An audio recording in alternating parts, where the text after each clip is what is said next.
quiero agradecer al Real Cercle Artístic de Barcelona, en las figuras de su director, José Félix Benz, y de su esposa, Montse Simal, que hoy no han podido estar, puesto que están de viaje en el extranjero y no podían evitarlo, y no podíamos cambiar la fecha, pero que, bueno, vaya por delante mi agradecimiento a este Real Club, que ya llevo 8 años presentando los libros aquí y que para mí es un gran honor en este lugar tan emblemático de Barcelona.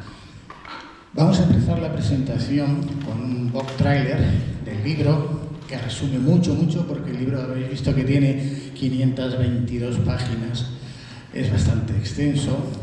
A mí se me ha hecho corto, pero sé que no podía extenderme más porque es mucha la información que quería compartir.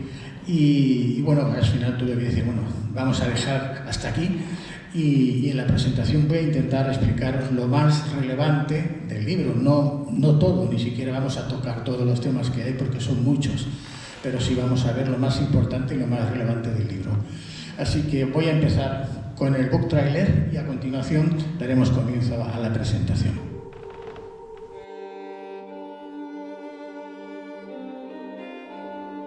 Hay verdades que han sido ocultadas por milenios, hasta ahora.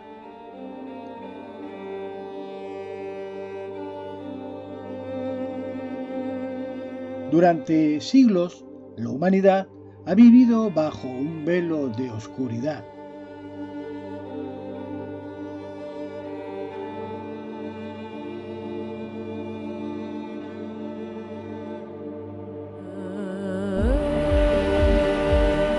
Jesús, concebido por entidades cósmicas, vino a sembrar luz en medio de la oscuridad.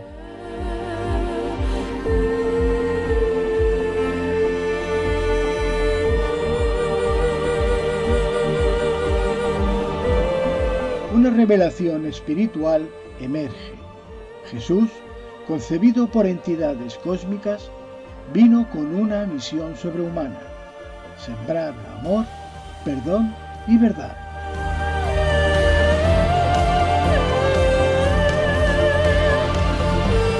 José Luis Jiménez nos guía en un viaje que desafía la teología tradicional y revela lo que nunca nos contaron.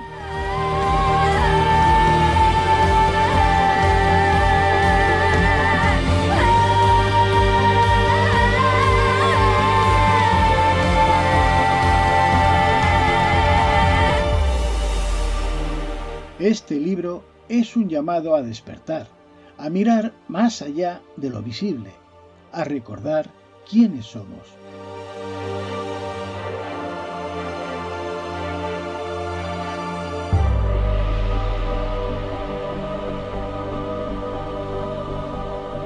La revelación de El Hijo del Hombre, disponible en la web del autor y en Amazon.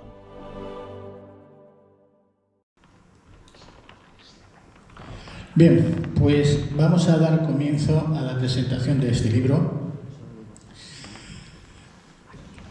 Este libro es la consecuencia de otros anteriores que, aunque no era el protagonista Jesús, sino el personaje de María Magdalena, sí que está muy relacionado, porque es imposible hablar de María Magdalena si no mencionamos a Jesús, y de Jesús si no está María Magdalena, porque como veremos, ellos eran esposos.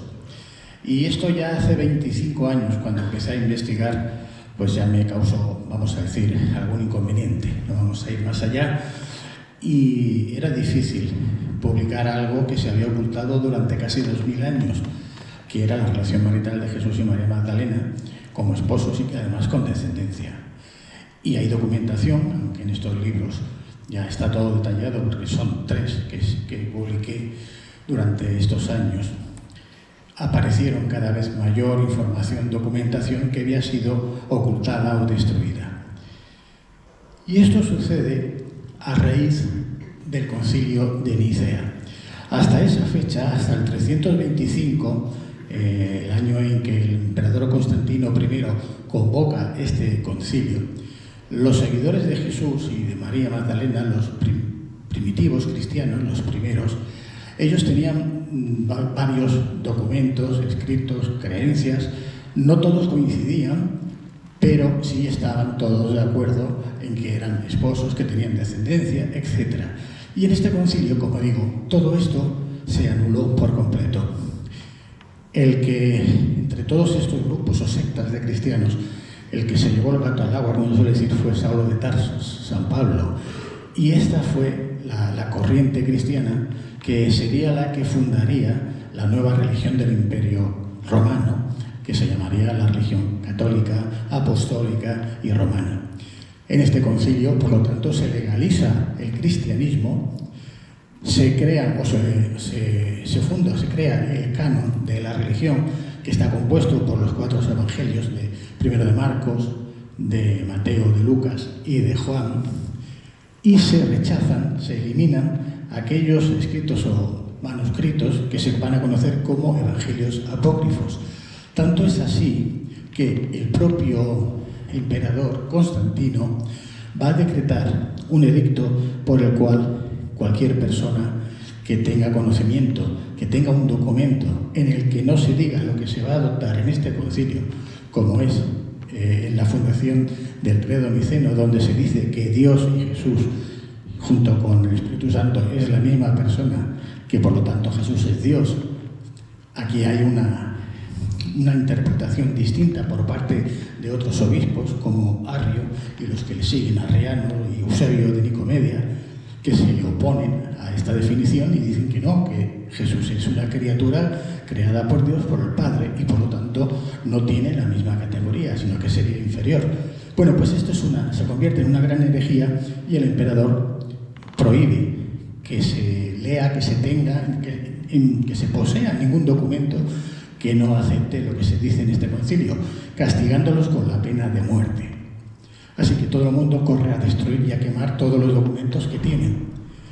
Los monjes de Nicea, algunos, esconden algunas de estas copias de estos documentos que vamos a encontrar, que son los evangelios apócrifos, y que vamos a encontrar casi 2000 años después, en 1945, en este pueblecito de Egipto, que se llama Amadi, que está muy cercano a Luxor. Es aquí donde ya en este año se encuentran estos documentos de los cuales no se tenía noticia. No sabíamos que existían ni que había en su contenido, que contenían. El año siguiente, en 1946, muy cerca de allá, en Qumran, cerca del Mar Muerto, se va a encontrar también otros documentos más antiguos que hablan también de otra secta, que son los esenios, pero que tampoco teníamos conocimiento por el mismo motivo. Pues bien, uno de estos evangelios apócrifos, el que en principio a mí me llevó a investigar con el personaje de María Magdalena y Jesús, era el Evangelio de Felipe. El Evangelio de Felipe nos está diciendo que Jesús y María Magdalena eran esposos. Nos está diciendo, además de que eran esposos, que tenían hijos, y os voy a leer literalmente lo que dice este Evangelio. Dice: 3 eran las que caminaban continuamente junto al Señor, su madre María, la hermana de esta, y María Magdalena, a quien se designa como su compañera. En griego este nombre es koinonos, que significa la compañera, la persona con la que se comparte todo, con la que se comparte la vida. Dice: María Magdalena es, por tanto, su hermana, su madre y su compañera. Luego, en el versículo 55, dice: la Sofía, que ese es el nombre con el que se refiere a la sabiduría de María Magdalena, como veremos en otros evangelios apócrifos, como la Piste Sofía, dice: es la madre de los ángeles. La compañera de Cristo es María Magdalena. Vuelve a insistir en ello. Luego dice: el Señor amaba a María Magdalena más que a todos los discípulos, pues la besaba en la boca en repetidas ocasiones. Dice: los demás discípulos le preguntaron a Jesús: ¿por qué la amas más que a todos nosotros? Y el Señor le responde: ¿a qué se debe que no os ame como a ella? Si es que ella es mi esposa, no es mi mujer. Claro, le da besos continuamente. Y el tercero, el versículo 120, dice: hay un hijo del hombre y hay un hijo del hijo del hombre. El Señor es el hijo del hombre, y el hijo del hijo del hombre es aquel que fue hecho por el hijo del hombre. el Hijo del Hombre recibió de Dios la facultad de crear, Él tiene también la de engendrar. Aunque esto parece un galimatías, en realidad lo que está diciendo es que Jesús, que se hace llamar a sí mismo con el título de el Hijo del Hombre, dice que tiene otro hijo. Es decir, que Jesús tiene un hijo y que Dios le ha dado a Jesús la facultad de crear, pero que Jesús, el Hijo del Hombre, también tiene la de engendrar. Es decir, que ha engendrado físicamente a un hijo. Bien, a partir de aquí, la Iglesia Católica se va a confeccionar lo que será la Biblia cristiana, que está tomada lo que es el Antiguo Testamento. Sabemos que la Biblia se compone del Antiguo Testamento y del Nuevo Testamento. El Antiguo Testamento es todo lo que recoge la historia del pueblo judío, del pueblo de Israel, en lo que se conoce como el Tanaj o la Torá judía, y toda esa historia se va a traspasar a la Biblia cristiana en lo que conocemos el Antiguo Testamento.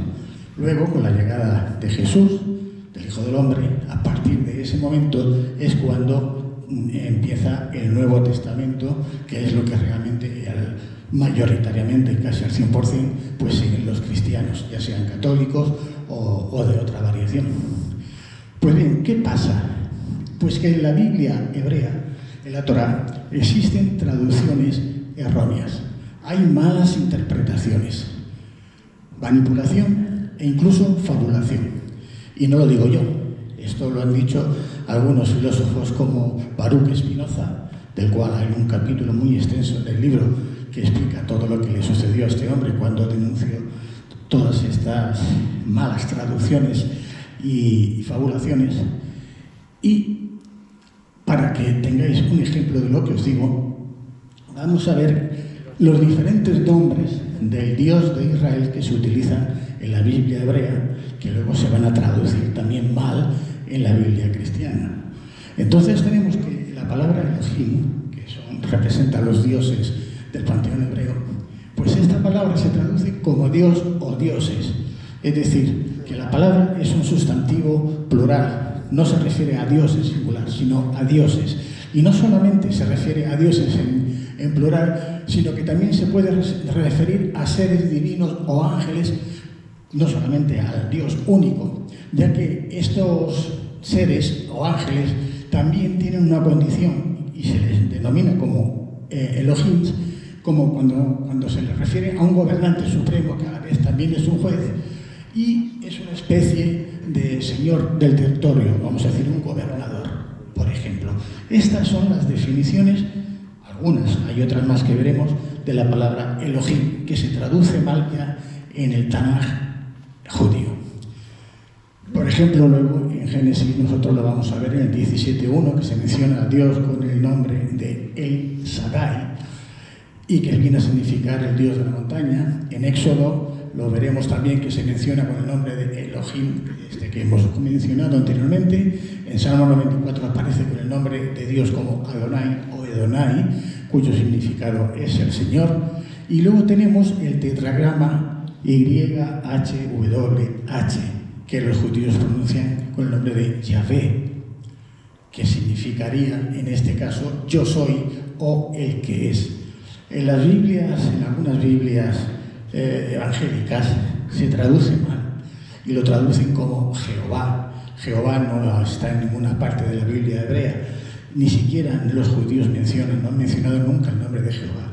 Eso se ha hecho en estas Biblias, que son las mayorías de las que han aparecido últimamente y que, bueno, pues que son evangélicas. Bien, ya vemos que el Dios de Israel no tiene un solo nombre y vamos a ver que tampoco es uno solo ni es el único. La historia de Israel empieza con los patriarcas. El primer patriarca más importante es Abraham, que luego se va a llamar Abraham, que se lo cambiará su Dios, que se presenta con el nombre del Shaddai. Y lo que sucede, intento ir rápido para que no nos pille luego el toro, es que Abraham en sueños recibe esta visita de este Dios, este Elohim Shaddai, y le dice que tiene que ir a unas tierras que él le va a indicar, que el Dios le va a indicar. Y Abraham pues coge a su padre, a Taré, que ya era mayor. Abraham tenía ya 70 años en este momento, él era natural de Ur de Caldea. Coge a su esposa Sarai, a su sobrino Lot y a los criados que tiene y se va hacia la dirección que dice que le ha indicado su dios Sarai. Tarda 5 años en llegar hasta la ciudad de Harán, allí fallece su padre, entonces sigue camino hasta allá Canaán y se establece en Siquén durante 10 años. Como las cosas no van muy bien y hay hambruna, entonces se dirige a Egipto. Cuando llega a Egipto, la esposa de Abraham se llama Sarai, ahora es Sara porque Dios Sarai le cambia el nombre a Sara. Le dice, mira Sara, como tú eres muy guapa, eres muy bella y atractiva y te desean mucho los hombres, cuando lleguemos a Egipto y te vean los soldados y el faraón, te van a desear. Y como yo soy tu esposo, a la que se enteren que soy tu esposo me van a matar para quedarse contigo. Así que les dices que eres mi hermana. A ti no te harán nada, o sea, a mí no me harán nada y tú podrás estar con el faraón. Bueno, pues esto es lo que hacen. Le dice Abraham al faraón que Sara es su hermana. En realidad era su hermanastra, hermana de padre. O sea, eran hermanos de padre. Pero bueno, en aquella época parece ser que no era bastante normal el estar casados entre hermanos y familiares cercanos. Pero el faraón no sabía que estaban casados y que eran esposos y le da tierras, le da ganado, le da oro, le da plata y Abraham se hace rico. Cuando el faraón se entera que le ha engañado a Abraham, lo expulsa, lo echa y le dice, llévate todo lo que te he dado, pero no me has engañado y no te quiero aquí, y se marcha con la mujer. Y cuando se marcha con Sara, otra vez hacia Canaán, se para en esta ciudad que se llama Gerar. Y aquí el rey de Gerar, también cuando ve a la esposa, que es tan bella y tan atractiva, le sucede como al faraón de Egipto, también se encapricha de ella. Y Abraham le vuelve a engañar y a decir que es su hermana. Se entera el rey, según cuenta la Biblia hebrea, porque en sueños se le aparece el rey y le dice, ¿qué haces? No. Y el otro pues se enfada también con Abraham y le había dado tierras, oro, joyas, plata, criados, bueno, ya era muy rico y lo expulsa, que se marche. Y entonces ya se marcha Abraham hacia el norte y se va a quedar en Betel. Bueno, aquí va a pasar la mayor parte de su vida Abraham. Cuando ya tiene 100 años, Abraham le dice a su Dios, a 3 seres, 3 humanos, 3 hombres, porque él dice que es Dios y sus acompañantes, pero en realidad son 3 personas con el aspecto humano, que se le presentan un día en su casa y él dice que le pide que quiere tener un hijo de él y su mujer, porque no tiene heredero, que el hijo que tiene se llama Ismael, es de la criada de su mujer, de Agar, y que claro, siendo un criado, un bastardo, que no quiere que sea él su heredero, no le parece bien. Así que estos seres le dicen que no se preocupe, que al año siguiente su mujer va a tener un hijo. Claro, la mujer que lo está escuchando, Sara, se echa a reír porque tiene 90 años. Dice, ¿cómo voy a tener yo un hijo si hace ya lustros que ya no tengo ya la menstruación? Y los otros le dicen, tú no conoces el poder que tiene Dios para todo esto. Y efectivamente, al cabo de un año, aquí tenemos la primera inseminación artificial que van a hacer realizar estos seres llegados de otro mundo, de otro espacio o de otro universo, pero que vamos a ver que utilizan naves voladoras, naves espaciales o el vehículo que queramos llamarlo, porque necesitan un vehículo para trasladarse y venir hasta aquí, hasta ese lugar. Bien, dicho esto, bueno, por cierto, cuando nace el hijo de Abraham, que le ponen de nombre Isaac, Isaac significa risa, le pone risa a la mujer porque le daba risa, porque decía, no puede ser que a 90 años tenga yo un hijo, y le llama risa, ¿no? Luego, no voy a extenderme aquí, pero Isaac va a tener a otro hijo que se llamará Jacob, y Jacob va a ser el personaje que también ya va a estar en contacto directo con este Shaddai, con este Elohim. El Shaddai se le presenta a Jacob, que entonces, cuando dicen que tiene una lucha con él, y todas las caderas de Jacob, porque claro, está viendo la nave, cómo suben, cómo bajan, ¿no? los tripulantes, lo cuentan como un sueño, y nos dice en Génesis, que nos cuenta la historia, lo voy a decir Le voy a leer literalmente, dice: Elohim se le aparece a Jacob. Mira que dice Elohim, siempre habla de esta palabra. El nombre que nosotros vemos en la Biblia cristiana está mal traducido, es Elohim, que significa todo lo que he dicho al principio. Elohim se le aparece a Jacob y le dice: levántate y vete a vivir a Betel. En ese lugar harás un altar al Elohim que se te apareció cuando huías de tu hermano, porque sabemos que Jacob le compra la primogenitura a su hermano Esaú. Entonces tiene que huir porque Saúl lo persigue, lo quiere matar. Y bueno, y entonces aquí aparece otro Elohim, otro Dios, ¿de acuerdo? Ya no es este Shaddai, es otro. Y le dice: harás un altar al Elohim que se te apareció cuando huías de tu hermano. Jacob le dice a su familia y a todos los que le acompañan: saquen todos los Elohim extraños que hay entre ustedes. Ellos le entregaron a Jacob todos los Elohim extraños que tenían y los aretes que llevaban, y Jacob los enterró. Al llegar a Betel, Jacob construyó un altar y llamó al lugar El Betel. Cuando Jacob regresaba de Padán Aram, Elohim se le aparece de nuevo y le dice: tú te llamas Jacob, pero ya no te llamarás así. Desde hoy tu nombre será Israel. Yo soy el Shaddai. Ten muchos hijos y descendientes. De ti saldrá una nación y muchos pueblos. Bueno, aquí es donde realmente nace la nación de Israel. Cuando le cambia el nombre el Shaddai a Jacob y le dice que se llama Israel. Bueno, yo aquí lo estoy resumiendo todo mucho, veréis en el libro toda la información más completa, pero él dice: soy el Dios de tus padres, de tal, que me aparecí con este nombre, pero tal. O sea, le tiene que explicar quién es, porque parece ser que aquí los israelitas sabían quién era un Elohim, quién era otro, porque es que ellos eran politeístas, creían en varios dioses. Ahora veremos todo lo que sucede para llegar al Yahvé de turno. Bueno, los israelitas, en ese tiempo, se habla cuando ahora aparece Moisés, y hablaremos de Moisés, algunos expertos dudan de su existencia real, física, histórica, ¿no? Pero realmente sí que existen pruebas arqueológicas de ello, y una de ellas es esta que encontré de la estela que se conoce con el nombre del faraón Merentat, que tiene una antigüedad de 1210 a.C., donde se dice que efectivamente el faraón luchó y venció a los israelitas en Canaán, y es por ese motivo por el que podemos confirmar que efectivamente estuvieron en cautiverio en Egipto durante 400 años. Bien, cuando están ya al final de este tiempo en Egipto es cuando aparece la figura de Moisés, que aunque no tenemos una prueba histórica de su existencia, lo cierto es que ocurrieron toda una serie de hechos que llevó a que se produjese el éxodo de estos israelitas de Egipto.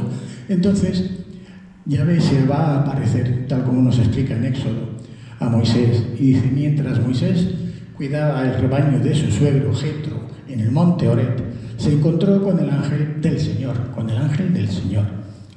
en forma de una llama ardiente. Se presenta como yo soy el que soy, al que los judíos llamarán con el tetragrama YHWH, pronunciado como Yahvé. Bueno, yo lo resumo mucho, pero aquí, como vemos, cuando dice el ángel del Señor y una zarza ardiente que no se quema, lo que están queriendo decir es que allí aparece. Luego veremos que utilizan el nombre de nubes o columnas de nubes para expresar o para intentar identificar a esa nave que aparece, que viene del cielo y que baja hacia ellos. Y cuando uno de estos tripulantes sale de la nave y se pone a hablar, a comunicarse, en este caso con Moisés, como tiene trajes resplandecientes o algún tipo de luz que brilla mucho, pues ellos luego le van a llamar la gloria del Señor, son seres de luz, o todo lo que se les pueda imaginar con algo parecido que conocen, porque hace 3000 años ellos no conocían más que la luz del sol o la luz del fuego. Entonces, cuando algo tenía mucha luz, si no era el sol, porque vean que el sol ya no podía ser, era algo que tenía fuego. Lo que veremos incluso que cuando hablan del rapto de Elías, del profeta, dice que un carro de fuego, ¿no?, lo raptó y se lo llevó al cielo. Claro, porque era una nave en el libro ya lo explico, ¿no? Él ya había quedado incluso el día y la hora con ellos, ¿no? Y se marchó con ellos, en que es un aparato que lo coge y se lo lleva en el cielo y que tiene unas luces tremendas. Dice, pues un carro de fuego, cómo se mueve. Y los ángeles, pues como son seres que vienen del cielo y nada puede volar en aquella época que no tenga alas, pues te lo dibujan con alas. Y todos los ángeles que representan los van a pintar con esas alas, porque claro, si vuela, si viene, ellos no están en esta época. Bueno, no esa época, hace pocos años aquí, si nos hablan de los móviles que tenemos todos, que podemos hablar con cualquier persona de cualquier parte del mundo, incluso vernos, hablar la cara como si estuvieran aquí, no nos lo creeríamos. Y hablo de hace 50 años, imaginaos 3.000 años atrás, ¿no? Entonces, ellos tenían que ponerle nombres a lo que no entendían, para que se pareciese a lo que conocían. ¿De acuerdo? Bien. Moisés, cuando ya consigue salir con el pueblo de Israel de Egipto, van a estar por el desierto deambulando durante 40 años para ir a la tierra prometida, a Canaán. Pero si ya venían de Canaán y ya saben dónde están, porque los tiene dando vueltas 40 años por allá. Y mientras está Moisés en el desierto, en eso nos dice que y el ángel de Dios que iba delante del campamento de Israel se apartó e iba en pos de ellos, y asimismo la columna de nube que iba delante de ellos se apartó y se puso a sus espaldas, e iba entre el campamento de los egipcios y el campamento de Israel, y era nube y tinieblas para aquellos, y alumbraba a Israel de noche, y en toda aquella noche nunca se acercaron los unos a los otros. Nos está contando que cuando huyen los israelitas y están en el desierto, los soldados que los persiguen, los de Egipto, no se pueden acercar, porque la nave, que tiene forma de nube, ella te dice, y la columna de nube, claro, porque ¿cómo van a explicar algo que está en el cielo y los sigue? Y cuando es de día oscurece porque es muy grande y les tapa la luz, y cuando es de noche ilumina donde están y los mantiene apartados. Entonces tienen que identificarlo como una nube. Y el personaje que va adelante, el piloto o el tripulante, pues es el ángel del Señor. Claro, ¿cómo lo van a explicar? ¿De qué otra manera lo van a explicar? Luego, cuando ya construyen el tabernáculo, en las tiendas, dice, Moisés entraba en el tabernáculo, la columna de nube descendía y se ponía a la puerta del tabernáculo, y Jehová hablaba con Moisés. Y viendo todo el pueblo la columna de nube que estaba a la puerta del tabernáculo, se levantaba cada uno a la puerta de su tienda y adoraba. Y hablaba Jehová a Moisés cara a cara, como habla cualquiera con su compañero. Es decir, que este Dios, este personaje, este Elohim, necesitaba bajar con su vehículo, forma de nube, hasta la tierra para poder hablar y comunicarse con Moisés. Algo que le resultaba un tanto molesto quizás, y entonces decide que tiene que construir, hacer algo para no tener que estar siempre bajando con la nave. ¿Y qué hace? Pues entonces le dice el Elohim a Moisés que tiene que construir lo que conocemos como el Arca de la Alianza. Veremos qué es el Arca de la Alianza. Es esta forma que conocemos, con los dos querubines. Es como un cajón hecho con maderas, oros, etc., que tiene una serie de peculiaridades, de particularidades que la hacen un objeto que, bueno, no solamente Indiana Jones la buscó, todo el mundo ha estado buscando este artefacto, por llamarlo así, por las propiedades que tenía, algunas muy peligrosas. Tanto es así que, como vemos, tiene que ser transportada por 4 hombres, además tienen que llevar una equipación determinada y estar protegidos por unas barras de madera que no la toquen, porque, como veremos y en el libro ya pongo algunos casos, si alguien toca con la mano el arca, se queda electrocutado, recibe una descarga de 20.000 voltios como mínimo. Entonces tenemos varios casos de algunos que cuando pasaron por aquí, por el río Jordán, se movió, el arca se iba a caer, fueron a sujetarla que no se caía, se quedaron electrocutados, ¿no? Por eso prohibían, no podía llevarla cualquiera. Tenían que ser de la tribu de Leví, con los levitas, con una serie de condiciones. Pues veamos, ¿qué es el arca? ¿Realmente qué era el arca? Bueno, pues hoy día conocemos las propiedades de la botella de Leyden. La botella de Leyden es una especie de capacitador o de condensador de electricidad. Si observamos este esquema, este dibujo, en realidad el arca era esto. Era una botella de Leyden que acumula energía, no solamente del exterior, por decirlo así, del aire, ¿no? Por decirlo de alguna forma, sino que además iba a servir para otros propósitos y por lo tanto la acumulación que necesitaba era mucho mayor. Y, por ejemplo, aquí tenemos que el arca servía sobre todo, aparte de la acumulación de la energía, como un radiotransmisor, que era por el que, tal como le indicó Yahvé a Moisés, se iba a comunicar con él. En medio de los querubines, que vemos aquí en la imagen, es por donde Yahvé iba a hablar, era como una radio. Yahvé hablaba a Moisés a través de los querubines, le daba las instrucciones en el arca. En el arca solo podía estar Moisés, en el Santo Sanctorum, o el gran sacerdote una vez al año. Nadie más podía estar delante del arca, ni verla. Bueno, cuando está en el desierto y Moisés tiene que redactar, o Yahvé le dice a Moisés que suba, que tienen que redactar toda una serie de normas y de leyes para su pueblo, para los israelitas, después de estar 40 días allá, cuando baja, se encuentra que los israelitas están adorando a otro Dios diferente, que no es Yahvé.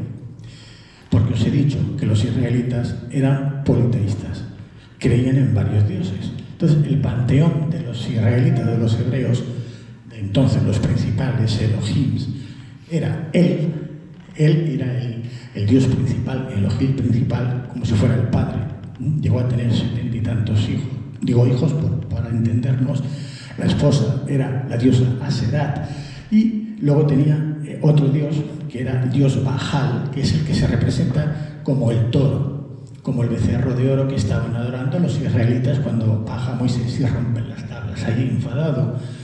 Y Yahvé era como un cuarto dios, un dios casi de segunda, era el dios de la guerra. Luego más adelante se va a convertir también en el dios de la agricultura.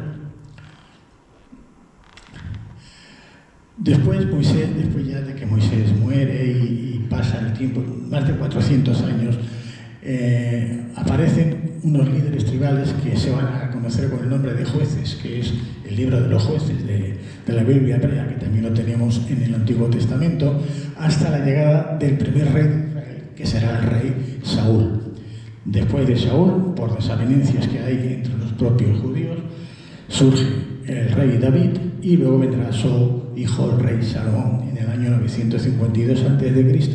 y es cuando se va a construir el primer templo de Jerusalén.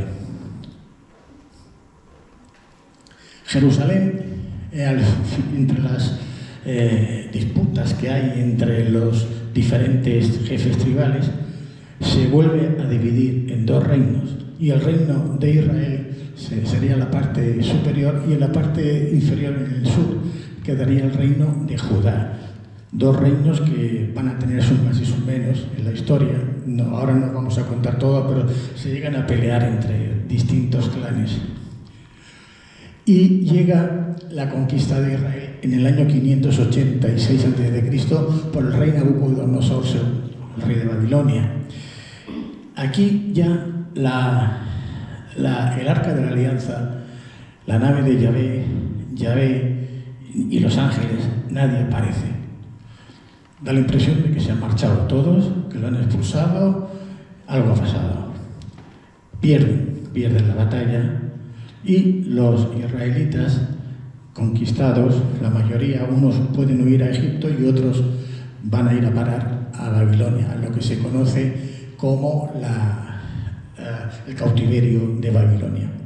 Aquí, en este cautiverio de Babilonia, que va a durar unos 60 años, desde el 586 al 539, es cuando surgen los sacerdotes, escribas, que van a confeccionar lo que es el Tanaj, lo que es la Torá judía. Y es aquí cuando van a decir, se ha acabado eso de adorar a varios dioses, a varios Elohim. Hay que adorar, hay que ser monoteísta y adorar a uno solo, a Yahvé. Y es aquí cuando se empieza ya a confeccionar los libros y a crear. Y es precisamente en esta época cuando yo os hablé al principio de Baruch Spinoza, que es un judío que es reconocido como uno de los mayores filósofos, pues criticó que se había modificado, traducido mal, incluso pues inventado muchos de estos pasajes y le echa la culpa a este escriba, a Esdras. Pues bien, como os he dicho, el Arca de la Alianza desaparece junto con Yahvé, que ya no vuelve a aparecer más en la Biblia. Y llegamos a la venida del Hijo del Hombre. El Hijo del Hombre, como os he dicho al principio, que es el título que se da a sí mismo Jesús. Nosotros conocemos a Yeshua, que es el nombre hebreo, Yeshua ben Yosef, Yeshua, hijo de José, o Jesús, el nombre latinizado, Cristo o Jesucristo, o el Salvador, que es el nombre que le daban sus seguidores. ¿Y Jesús qué es lo que viene a hacer a este mundo? Pues con él llega una nueva era, la era de Piscis, que tiene también su razón de ser, que no nos vamos a poder extender ahora a explicar, pero trae sobre todo un nuevo concepto de Dios.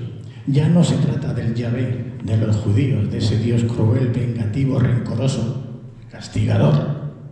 No, incluso en evangelios que fueron destruidos, que luego las copias las hemos encontrado, como en el Piscis Sofía, vamos a ver que a Yahvé lo trata de demiurgo, incluso dice que es un arconte. En otros momentos explicaremos lo que son arcontes, aunque en el libro está todo esto bien explicado y resumido, ¿no? Y lo que él trae sobre todo es el amor. Y el amor sobre todo no por el que más quieres, no, sino por aquel que no se lo merece. Eso es lo que él enseñaba con sus hechos y en sus parábolas. Nos enseña lo que es el perdón, a perdonar, la compasión y sobre todo la verdad. Por eso decía, la verdad os hará libres. Totalmente distinto a lo que hasta entonces había estado o se venía haciendo los sacerdotes, los judíos, los fariseos, los escribas, todos los que estaban con el Dios Yahvé. Es completamente distinto. Tan es así que Jesús va a tener muchos problemas con los sacerdotes, sobre todo cuando se va a enfrentar a ellos, porque él dice que el sábado, que es el día santo en el que los judíos no pueden hacer nada, ninguna actividad, él dice, no, ¿cómo que? Y lo veréis en el libro, explico varios casos. El sábado se ha hecho para el hombre, no el hombre para el sábado. Estáis equivocados, ¿no? Y tuvo varios enfrentamientos en ese sentido. Pero vamos a seguir. Ya tenemos a Jesús aquí, al Hijo del Hombre, y bueno, claro, lo principal, la concepción.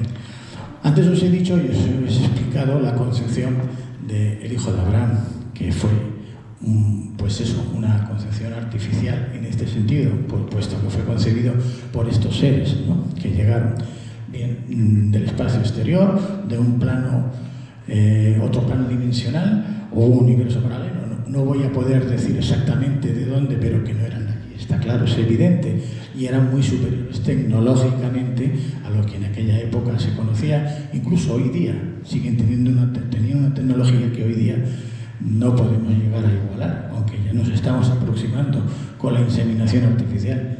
Hoy día cualquier mujer, aunque sea estéril, se le puede implantar un óvulo fecundado de otro hombre que no sea su esposo, o de otra mujer incluso, y tiene un hijo con las características que se le hayan implantado a ese óvulo.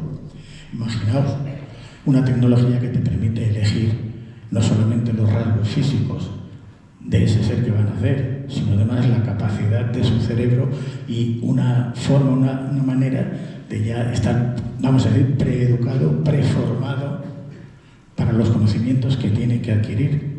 Bueno, pues esto es lo que van a hacer con Jesús. ¿Cómo lo hacen? Bueno, pues aquí tenemos a María, una representación que era muy jovencita, tenía 14, 15 años, no estaba casada, como dicen muchos con José, aún no estaba casada. Como cuenta en este Evangelio de Lucas, que quizás es el de los más detallados y voy a referirme a él, nos dice: a los 6 meses envió Dios al ángel Gabriel a un pueblo de Galilea llamado Nazaret, a visitar a una joven virgen llamada María, que estaba comprometida para casarse con un hombre llamado José, descendiente del rey David. El ángel entró donde ella estaba y le dijo: «Te saludo, favorecida de Dios, el Señor está contigo». Cuando vio al ángel, se sorprendió de sus palabras y se preguntaba qué significaría aquel saludo. El ángel le dijo: «María, no tengas miedo, pues tú gozas del favor de Dios. Ahora vas a quedar encinta quiere decir embarazada. Tendrás un hijo y le pondrás por nombre Jesús. Será un gran hombre, al que llamarán Hijo del Dios Altísimo, y Dios, el Señor, lo hará rey, como a su antepasado David, y reinará por siempre en la nación de Israel. Su reinado no tendrá fin».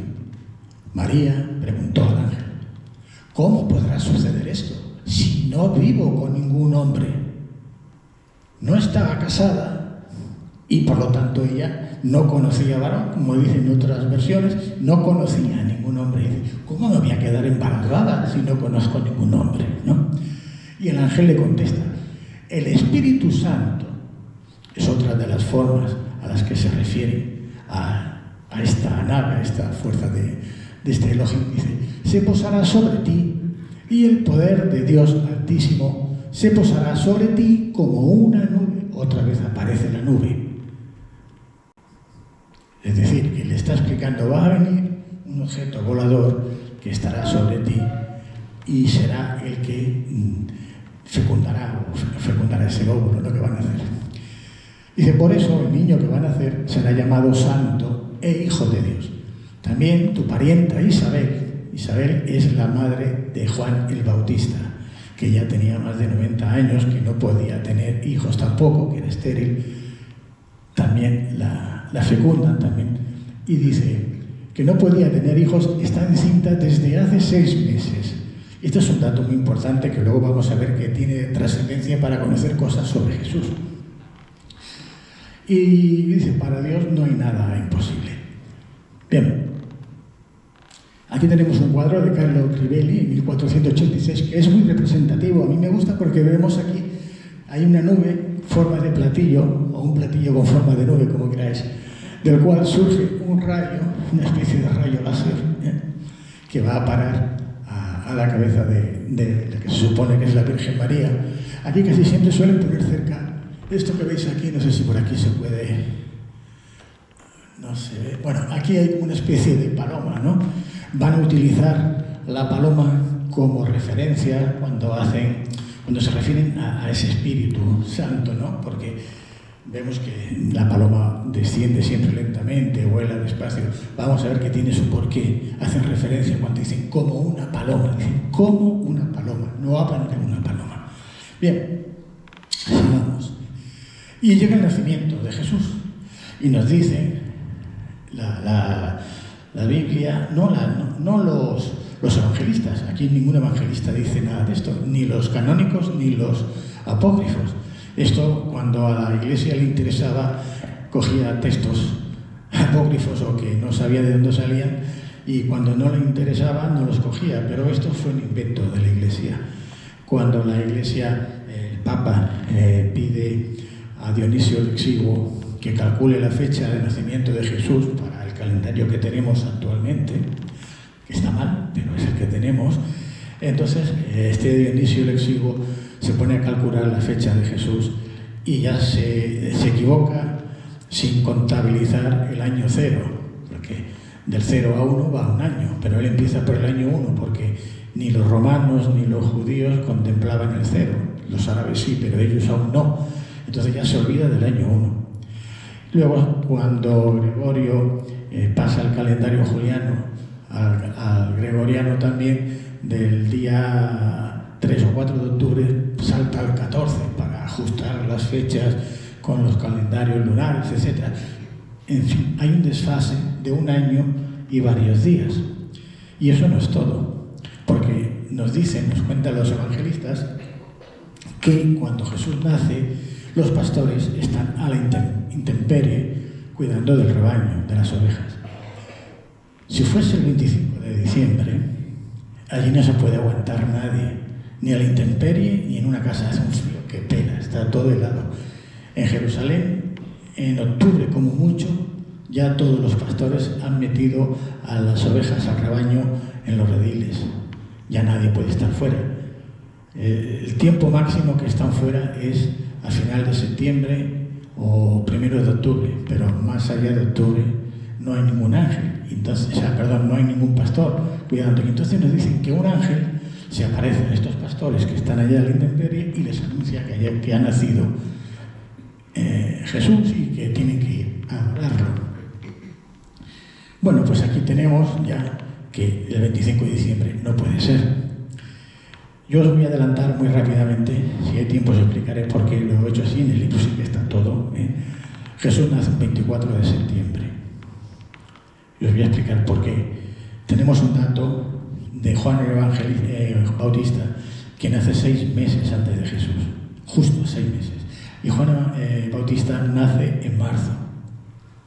Lo explico en el libro porque su padre, Zacarías, era el sacerdote que le tocó hacer la guardia en el templo, una fecha muy concreta, que eso está perfectamente documentado y ahí no hay discusión alguna. Por lo tanto, sabemos que Juan el Bautista nace en marzo, 20 y tantos de marzo, y Jesús nace justo 6 meses después de San Juan Bautista.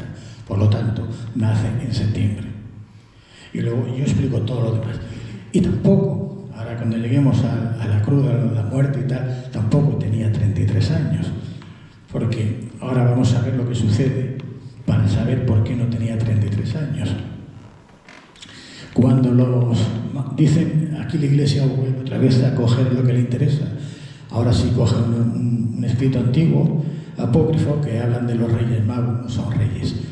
Eran astrónomos, eran magos, se les llamaban magos sabios de entonces, que ellos en sus tierras en Oriente habían visto un fenómeno, una estrella.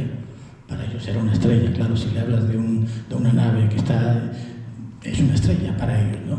Y ven la dirección en la que se dirigen y entienden que se ha producido un evento muy importante y quieren investigar qué es. Y se dirigen desde donde están hasta Belén, que está a unos 1.600 kilómetros, y en esa época se tarda en recorrer esa distancia unos 2 meses aproximadamente. Ellos tardan más de 1 año, desde que lo vieron por primera vez hasta que se presentan ante el rey Herodes el Grande, que es el que estaba gobernando entonces en la época de Jesús, y le dicen dónde está el nuevo rey que acaba de nacer. Claro, el otro, que es un idumeo que está puesto ahí, un sátrapa puesto por los romanos, dice, ¿cómo que ha nacido un rey de los judíos que me va a quitar el trono?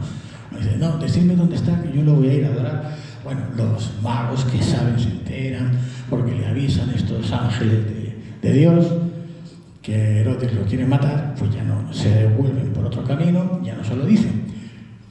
Y tampoco llegan cuando nace a Jesús, como os he dicho, sino que Jesús ya tenía 1 año y medio largo o más, cerca de 2. Ya no estaba en ninguna cueva ni en ningún pesebre, estaba en su casa en Belén. Estaban en casa en Belén, y de ahí veréis en el libro todos los datos de los documentos que lo explican.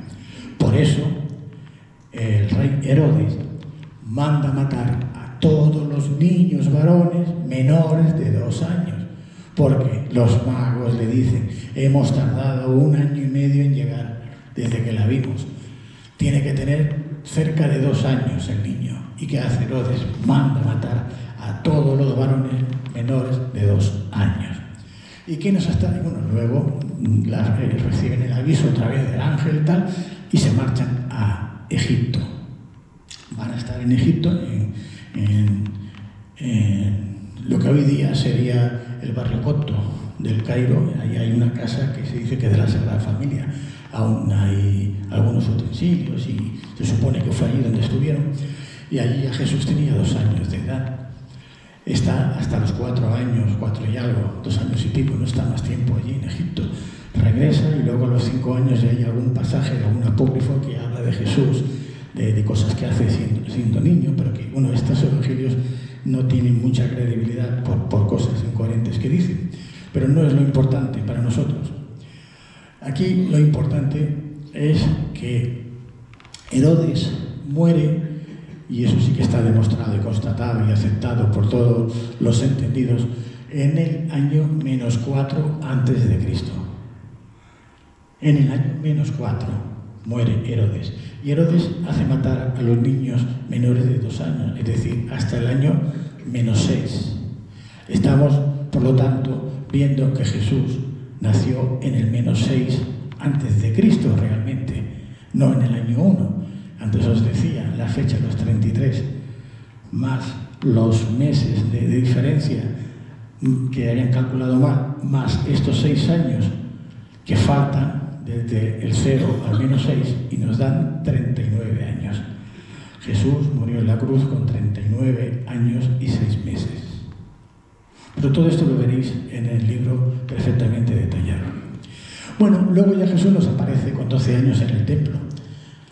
Dicen que se pierde, que está 3 días que no lo encuentran y luego lo encuentran en el templo debatiendo con los fariseos, los saduceos, los doctores de la ley y se maravillan de que tenga esa capacidad, que tenga esos conocimientos, que sepa todas estas cosas. No entiende cómo un niño de esa edad puede conocer todo eso.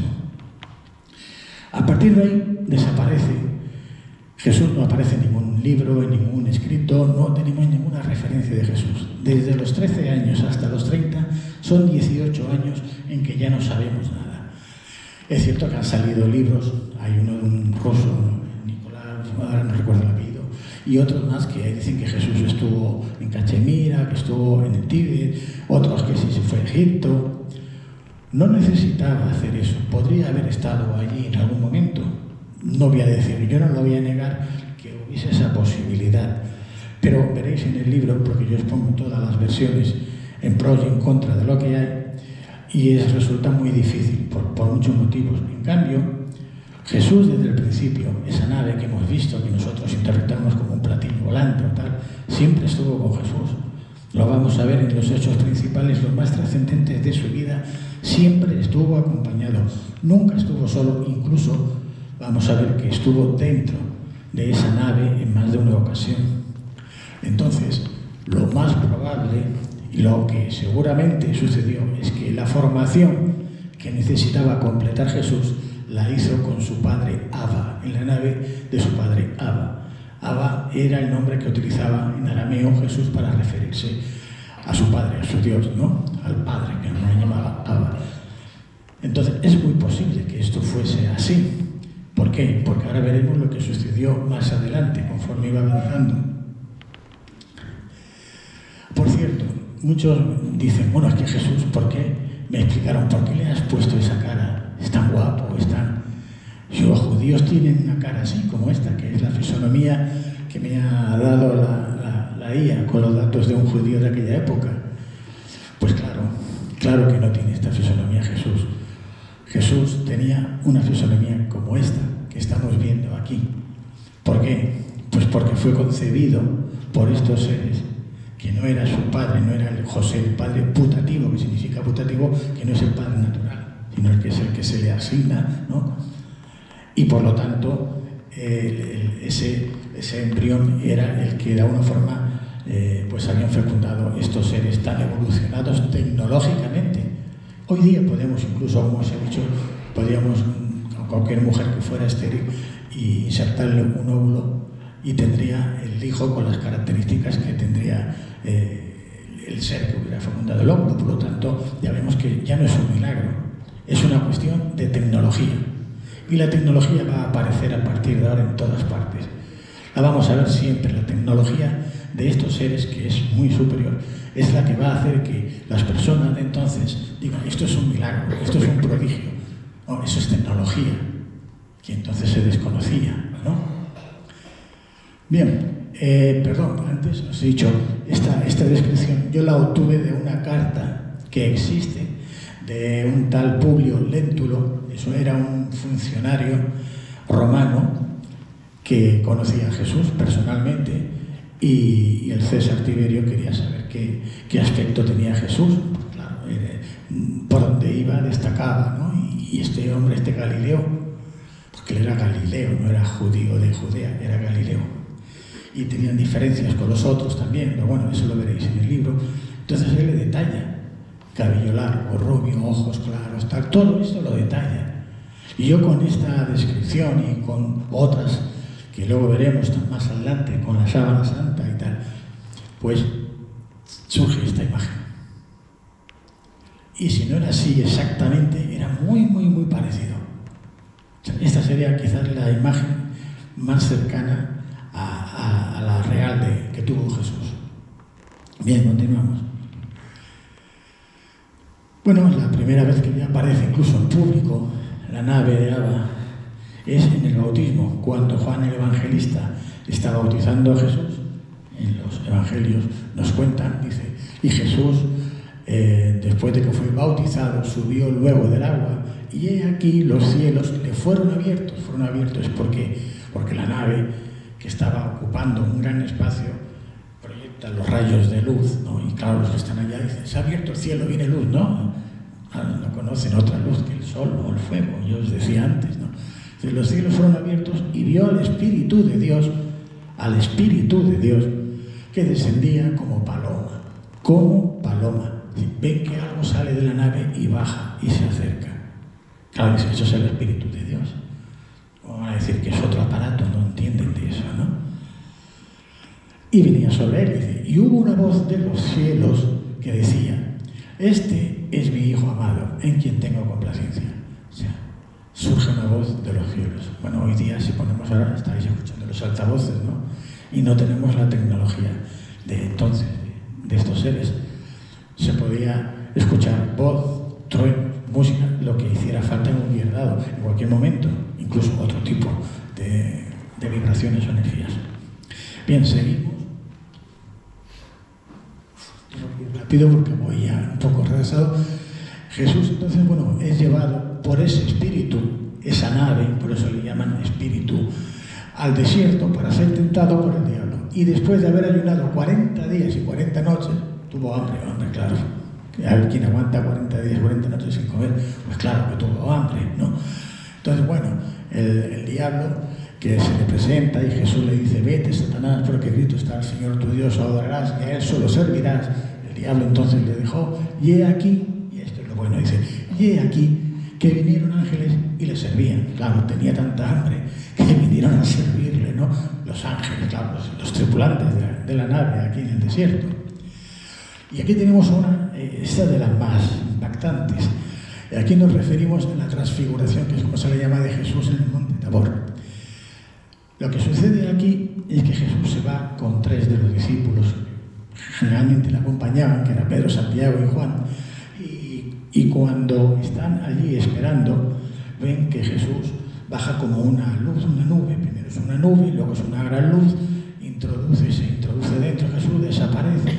Al cabo del rato vuelve otra vez esta luz, esta nube, y aparece Jesús con 2, que Pedro los identifica o cree que se trataría de Moisés y de Elías. Y le dice, Pedro a Jesús dice, Señor, bueno es para nosotros que estemos aquí. Si quieres, dice, ya que estamos aquí nosotros, dice, hagamos aquí 3 enramadas, una para ti, otra para Moisés y otra para Elías. Ramadas es como una especie de cabaña con ramas de los árboles, dice, para que se queden aquí. Y mientras hablaba Pedro, dice, una nube de luz, otra vez la nave, los cubrió. Y he aquí una voz desde la nube que decía, este es mi Hijo amado, en quien tengo complacencia. A él, escuchad a mi Hijo lo que os va a decir ahora. Porque en este episodio, que en el libro ya se detalla, es cuando le están diciendo a Jesús, oye, que ha llegado la hora, que ahora vas a tener que sacrificarte, y ahora te van a tener que crucificar y tal. Y Jesús, que le cuenta todo esto luego a los discípulos que están, dice, no digáis nada a nadie hasta que suceda, que no se entere nadie, ¿no? Pero bueno, yo a lo que quiero ir es a que veáis que en esta época la forma de describir a esa nave voladora es diciendo que es una nube, ¿no? Y que cuando se acerca la nube sale la voz de esa nube, ¿no? Del cielo. No tenían otra forma de explicar. No conocían nada que volase, sino es un pájaro. Tenemos ya de los últimos episodios que ya Jesús está bastante tocado, ¿no? Anímicamente, y cuando está orando en Getsemaní, que se quedan dormidos los apóstoles, él sale al monte de los olivos a orar, y cuando está allá orando se aparta de los discípulos, y Jesús dice al Padre: si quieres, haz que pase de mí esta copa o este cáliz, ¿no? Es decir, hombre, si puedes, no me hagas pasar por todo esto, pero si hay que hacerlo, dice, pero bueno, que no se haga mi voluntad sino la tuya. Y en ese momento nos cuenta el Evangelio que se aparece un ángel tripulante para confortarlo, para decirle: no te preocupes, que va a pasar, y etcétera, para animarlo, ¿no? Y ya a partir de aquí nos vamos a la crucifixión de Jesús. Este icono que veis aquí, este es del retablo de San Descreus, que aparece en el primer libro, El legado de María Magdalena. Es un descubrimiento que hice hace ya más de 25 años, donde aparece, como veis aquí, María Magdalena embarazada. Se le ve el vientre caído, abultado, el ombligo, tiene los pechos también hinchados, se le notan los pezones, se le marca. Hay un círculo encima del vientre que eso se le pintaba para identificar que el personaje está embarazado. Bueno, pues como os decía al principio, tiene mucha importancia, porque esto es parte de la misión de Jesús. No solamente vino a traer la palabra y todo esto, también vino a dejar su ADN. Aquí tenemos en esta ampliación, lo podéis ver con mejor detalle, porque ahora no me daría tiempo, pero todo esto fue pintado, fue dejado por los descendientes de los caballeros templarios, que a su vez habían protegido a unos cátaros que huían. Hablaríamos en otro momento de todo esto, en el libro lo tenéis detallado.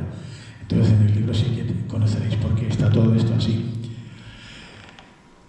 Y bueno, lo del grial viviente. Bueno, la Iglesia, para justificar por qué se llamaba grial, por qué los cátaros buscaban tener el grial, por qué los otros decían que buscaban el grial, es que el grial no era una copa, como nos dice la Iglesia, que dice que es la copa que utilizó Jesús en la última cena, que la recogió José de Arimatea para ir luego, cuando Jesús está crucificado, y le clava Longinos la lanza y recoger la sangre del costado de Jesús.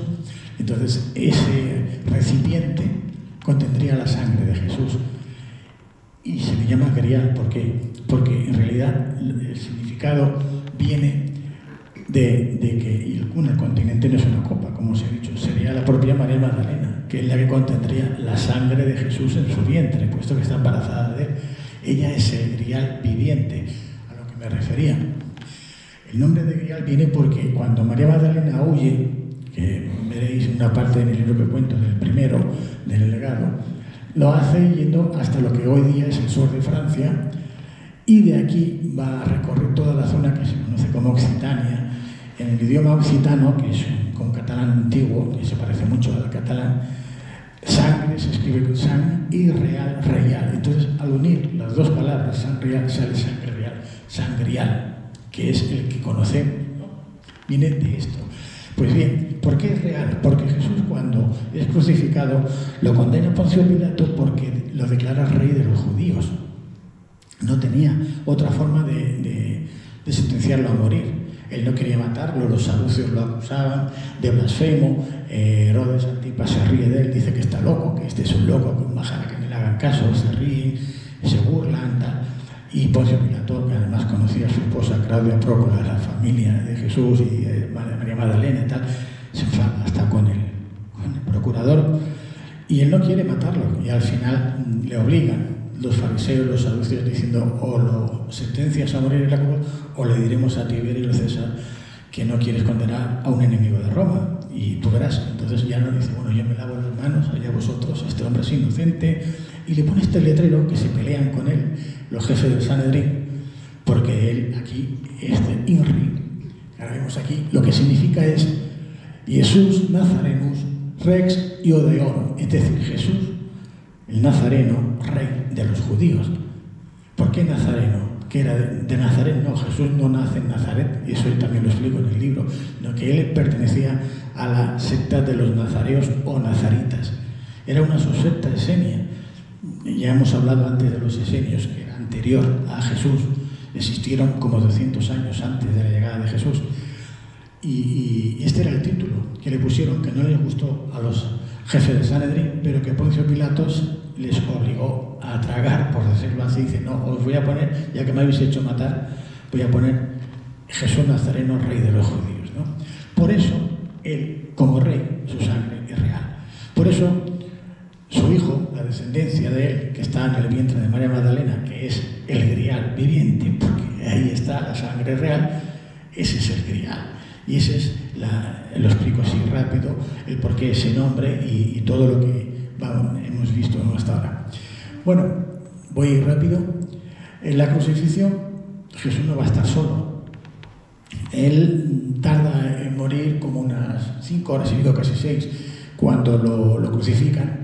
Es en la hora tercera, que viene a ser las 9 de la mañana, de acuerdo al horario judío. Y a la hora sexta, que son las 12 del mediodía, entonces se produce como una especie de tinieblas, temblores en el suelo, se agrietan, se abren el suelo. Y ya a la hora novena, que viene a ser aproximadamente como las 3 de la tarde, es cuando Jesús ya exclama con voz alta diciendo: Eloí, Eloí, lama sabactani, que es Dios mío, ¿por qué me ha desamparado? Y es cuando ya fallece, ¿no? Esto es real. Se ha comprobado que hubo una especie de terremoto. Y claro, si estamos hablando, o temblor de tierra, si estamos hablando que además esa nave, o las naves que fueran, eran de un tamaño bastante considerable, porque hemos visto que ya con Moisés en el desierto y después podían oscurecer el lugar donde estaban, ese podría ser el motivo por qué se oscurece todo, ¿no? Pero bien, Jesús ya fallece, muere. Ya sé que muchos piensan que no murió. Os puedo decir ahora que sí, que murió, y os explico todos los detalles en el libro. Muere, y cuando tienen que enterrarlo, José de Arimatea, que es su tío segundo y además conoce a Poncio Pilato, le pide que le deje llevarse el cuerpo a una tumba que él tiene guardada para él, reservada, excavada en su huerto. Y como había pasado muy poco tiempo, normalmente los reos crucificados se podían estar hasta 3 días en la cruz antes de morir, es cuando, y al día siguiente era sábado, que no podían hacer nada, pues los romanos van rompiéndole las rodillas a los otros 2 que estaban con Jesús crucificado, y a Jesús, cuando le van a romper la rodilla, le dice: no, ya ha fallecido, ¿no? José de Arimatea, y el soldado que está allí, Longino, dice: pues ahora lo vamos a ver, y si no, yo lo voy a acabar de matar, y le clava la lanza, ¿no? La lanzada de Longinos que hemos comentado.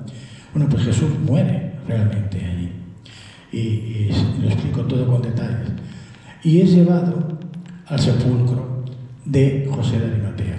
Este icono, esta pintura, está también en el monasterio de Santa Creus, que os he hablado del libro de El legado de María Magdalena, porque estos, los que hicieron, los autores de este retablo, como en esa época la Inquisición estaba mucho más potente que ahora, entonces los quemaban vivos, ahora te atacan de otra manera, pero entonces los mataban. Tenían que dejar todo con simbologías, ¿no? Explicar con dibujos, como si fuera un cómic, ¿eh? Y lo que hicieron aquí es plasmar la ley de Moisés, que la ley de tabú de contacto, que ningún judío puede tocar a otro judío muerto, el cadáver de otro judío, a menos que sea un pariente próximo. Y fijaos qué inteligentes son. Nos ponen a Nicodemo en la escalera, que era otro miembro del Sanedrín, jurista y discípulo secreto de Jesús, pero no lo toca, que está en la escalera. A Juan Evangelista, lo tenemos ahí de pie sujetando a la Virgen María, su madre. El principal personaje, el personaje principal de todo es María Magdalena, que la vemos en el centro con una corona, incluso tiene una perla, collar, los vestidos de reina, de princesa, y además con el tarro de los óleos para que sea identificada como María Magdalena, que no haya ninguna duda, ¿no? La Virgen María, que está un poco así como medio decaída. José de Arimatea, que es el del turbante, el rico, el personaje rico, el tío segundo de Jesús, pero que era una especie de ministro de minas de allí, de Judea. A María de Cleofás, que es tía de Jesús, que lo sujeta por el hombro, por arriba, y a Juana, otra hermana de María, por lo tanto tía de Jesús, que lo sujeta de los pies. Se está cumpliendo la ley de Moisés, que no se puede tocar el cadáver de otro judío si no se es un pariente cercano. Nos están confirmando el grado de familiaridad de cada uno de ellos. Bueno, a Jesús lo lleva a este sepulcro de José de Arimatea. Él está muerto desde las 3 de la tarde, recordemos, pero hasta las 6 de la tarde no lo pueden llevar al sepulcro. a las 6 de la tarde aproximadamente es cuando se hace el cambio de día, según el calendario judío, hebreo, porque es cuando se va el sol. Entonces ahí se acaba el día y empieza otro día. Ya sería sábado, por lo tanto no pueden hacer nada, está prohibida cualquier actividad y se dan prisa en dejarlo en este sepulcro que cierran con una losa, como si fuese una rueda de piedra. Y, como veremos, Jesús va a estar aquí dentro hasta la madrugada, o sea, hasta el amanecer del domingo siguiente, que es cuando María Magdalena, que es la primera persona que lo va a encontrar resucitado, lo descubre y lo anuncia. Es decir, vamos a poner las 6 de la mañana, quizás un poco antes. Por lo tanto, Jesús estuvo 39 horas muerto y 36 en el sepulcro. No son los 3 días y 3 noches que nos dicen los evangelistas, porque es que los judíos no contemplan los días por 24 horas como nosotros, sino que dicen el viernes es un día, el sábado es otro y el domingo otro. Ya está, 3 días. Evidentemente no estuvo 72 horas muerto, sino 39. Y es importante que conozcamos estos datos, porque no es lo mismo resucitar a una persona que acaba de tener un paro cardíaco y que puede estar incluso algunas horas muertas. Yo en uno de los otros libros he hablado de casos reales donde han estado más de una hora fallecidos y se han resucitado. Actualmente tenemos esa tecnología. Imaginaos estos seres que tienen una tecnología mucho más avanzada que la nuestra. ¿Qué pueden hacer? Bien, pues vamos a ver la resurrección del Hijo del Hombre, cómo se produce. Estamos ya en la mañana o en la madrugada del sábado al domingo y hay un evangelio de estos que la Iglesia destruyó o ocultó, que lo cuenta a las 1000 maravillas. Y es el evangelio apócrifo de Pedro, del apóstol Pedro. ¿Qué nos dice Pedro? Dice, pero en la noche tras la cual se abría el domingo, mientras los soldados en facción montaban 2 a 2 la guardia, una gran voz se hizo oír en las alturas, y vieron los cielos abiertos. Otra vez, los cielos abiertos es cuando la nave enciende las luces que está bajando, entender eso. Y que 2 hombres resplandecientes de luz se aproximaban al sepulcro. 2 hombres que vienen de esa luz que se abre del cielo se aproximan al sepulcro. Y la enorme piedra que se había colocado a su puerta se movió por sí misma. Tiene la facultad de hacer mover los objetos sin tocarlos. Poniéndose a un lado, y el sepulcro se abrió, y los 2 hombres penetraron en él. Y no bien hubieron visto esto, los soldados despertaron al centurión y a los ancianos, porque ellos también hacían la guardia. Y apenas los soldados refirieron lo que habían presenciado, de nuevo vieron salir de la tumba a 3 hombres, y a 2 de ellos sostener a uno, y a una cruz seguirlos, y a la cabeza de los sostenedores llegaba hasta el cielo, que es como que si subían, no, que veían que estaban como ascendiendo, más la cabeza de aquel que conducían pasaba más allá de todos los cielos. Bueno, quizá esto es una expresión que quiere dar a entender que veía como que ascendían, no sabía cómo explicarlo. Y oyeron una voz que les preguntaba en las alturas, ¿has predicado a los que están dormidos? En fin, aquí podemos tener quizás alguna duda exactamente a lo que se quiera referir, pero nos está hablando sin ninguna clase de duda de que es una nube, en este caso una nave, la que desciende hasta cierta distancia, enciende las luces, bajan los hombres tripulantes o los que les toca ir hasta el sepulcro, y allí hacen lo que tienen que hacer con los aparatos que tienen y se van con Jesús, que aún se lo llevan apoyándolos en el hombro porque aún no está restablecido del todo, aún no está. Simplemente lo han resucitado y ahora tienen que recuperarlo del todo, ¿no? Y bueno, luego dice, y se escuchó venir de la cruz esta respuesta, sí, o sea, de la cruz, que puede ser un aparato, puede ser algo, pero que aquí le llaman así. Puede ser incluso con otra forma parecida a una X, un aspa o algo. Dice, los circunstantes, o sea, los que estaban allá, pues se preguntaban unos a otros si no sería necesario marchar de allí y relatar a Pilatos aquellas cosas. Y en tanto que deliberaban todavía, otra vez aparecieron los cielos abiertos. Otra vez se encienden todas las luces de la nave. Y un hombre que de ellos descendió y entró en el sepulcro. Es decir, que una vez que ya han salido los dos con Jesús, vuelven a subir a la nave, vuelven a encenderse todas las luces y vuelve a bajar otro hombre que no saben quién es. Y se mete en el sepulcro. Bueno, aquí tenemos la imagen del noli tangere, ¿no? De que no me toques, que aún no he subido al Padre, al cielo.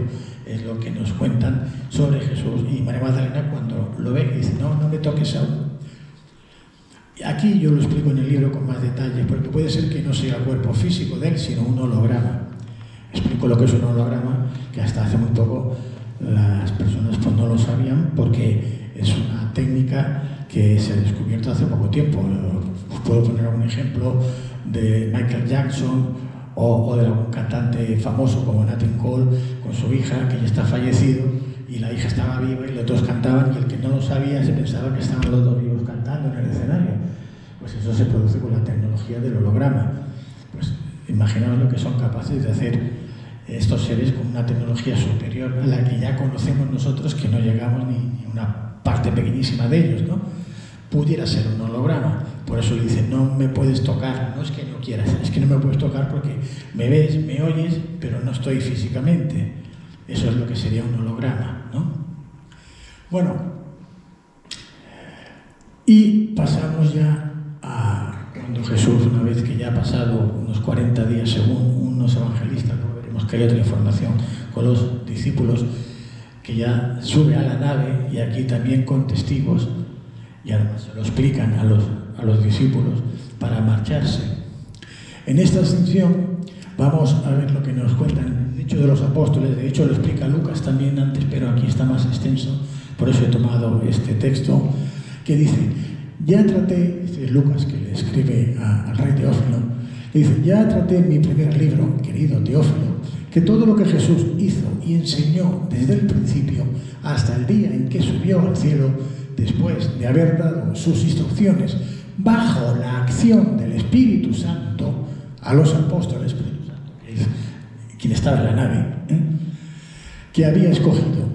Después de su pasión, Jesús se le presentó con muchas y evidentes pruebas de que estaba vivo, apareciéndoseles durante 40 días y hablándoles del reino de Dios.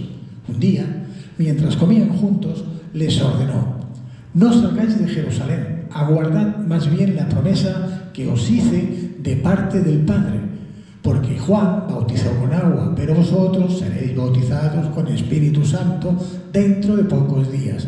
Los que lo acompañaban le preguntaron, Señor, ¿vas a restablecer ahora el reino de Israel? Y él les dijo, no os toca a vosotros conocer los tiempos o momentos que el Padre ha fijado con su poder. Vosotros recibiréis la fuerza del Espíritu Santo que vendrá sobre vosotros y seréis mis testigos en Jerusalén, en toda Judea, en Samaria y hasta los confines de la tierra. Después de decirles eso, vieron con sus propios ojos cómo era elevado hasta que una nube le ocultó de su vista. Todos vieron cómo Jesús era elevado hacia una nube, hacia la nave. Ya sabía él cuando iba a venir, dice, esperaos que os voy a avisar que va a venir el Espíritu Santo, es el de la nave, os va a dar instrucciones, os va a enseñar, os va a decir, y yo me tengo que ir con ellos. Mientras ellos seguían con los ojos fijos en el cielo, viendo cómo se iba, fijaos, se les aparecieron dos varones vestidos de blanco. Porque, claro, estos seres como brillaban sus trajes tantos, o resplandecían luz, o eran trajes blancos, por eso los detallan así.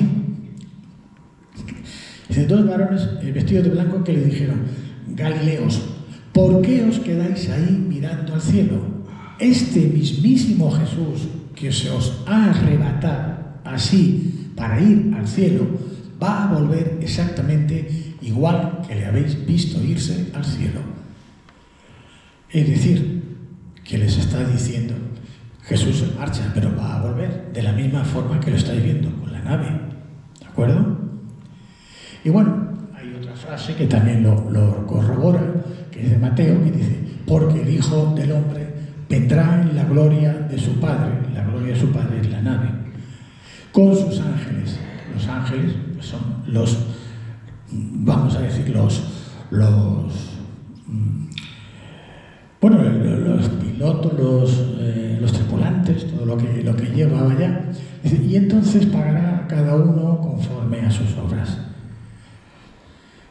Puede ser que haya quien quiera creer otra cosa. Al leer todos estos capítulos, en el libro todo está mucho más detallado, pero evidentemente aquellas personas que no conocían lo que era una nave que podía surcar los cielos, lo que era la luz eléctrica, lo que era toda una serie de tecnologías imposibles de imaginar, eran hechos prodigiosos, eran milagros hechos por dioses, porque no tenía otra explicación para ellos.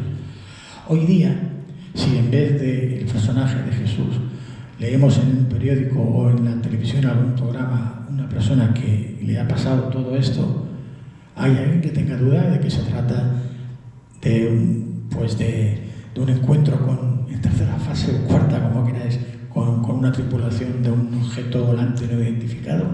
Yo creo que la mayoría diríamos eso.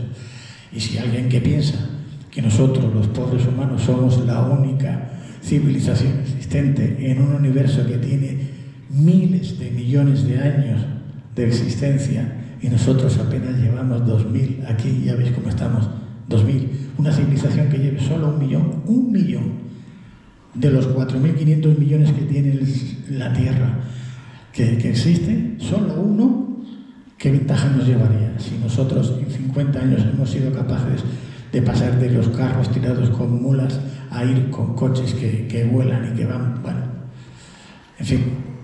Con esto quiero dar por acabada la charla sobre el libro, pero antes que nada recordaros, yo he dejado ahí unos flyers de un viaje que haremos el año que viene, en el 2026, a la ruta de María Magdalena, todos esos lugares que María Magdalena recorrió cuando tuvo que huir de Palestina y llegó hasta las Galias francesas.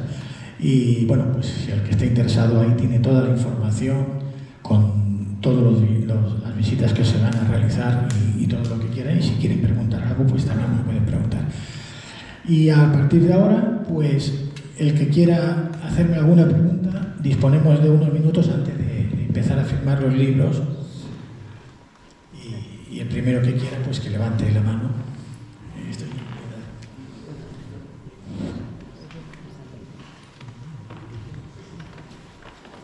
Gracias por tu exposición, José Luis. Gracias. Más que nada, es una duda que desde pequeño ya yo tenía, es cómo es que se ha podido censurar y no se sabe nada de los 30 años perdidos de Jesús. Bueno, es lo que he dicho. No se sabe nada porque no estaba aquí. No estaba aquí ni estaba en ningún monasterio, por lo menos no hay constancia escrita. Yo en el libro ya expongo lo que han dicho algunos autores ya del año 1898, este tal Nicolás, ahora no recuerdo el apellido, uno ruso, que era el que empezó a contar esta historia. Cuando fueron otros investigadores al monasterio, el lama ya negó todo eso, dijo que allí no había ningún registro, no había nada. Otros decían que sí, pero la realidad es que no existe ningún documento.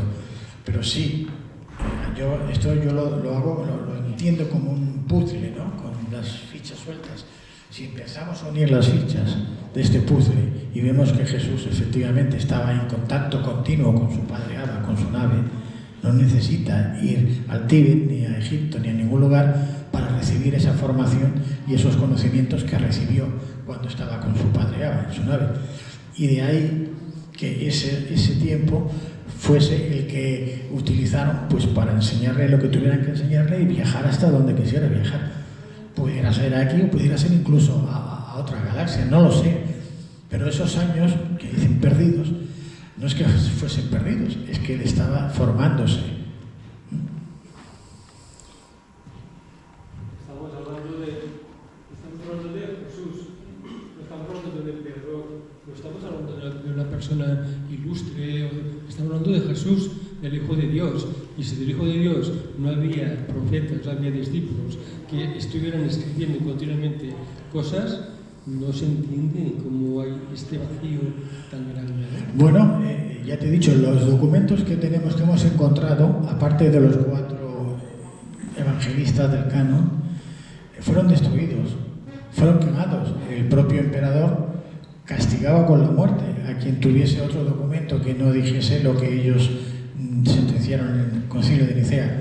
Por eso no hay nada. Si hubiese algún otro documento que explicase algo de esto, pues podríamos hablar al respecto. Como no lo hay, yo lo único que encuentro factible y lo que me encaja, que es lo que digo, es mi opinión, claro, es que igual que la nave aparece en todos los hechos más relevantes de la vida de Jesús, pues hombre, la formación, un ser como él, que necesita no va a estar 18 años haciendo de carpintero en Nazaret, eso no me lo creo, ni yo ni la mayoría. Entonces lo más probable es que se estuviera formando. ¿Dónde mejor para formarse que junto a su padre Abba en la nave, en lo que dispusieran? Evidentemente, ¿dónde va a aprender? ¿De acuerdo? ¿Alguien más? Sí. ¿Qué fue del descendiente de Jesús y de María Magdalena? ¿Qué ha sido de su descendencia? ¿No se sabe nada? Sí se sabe. Hay otros escritos, otros documentos que hablan de la descendencia.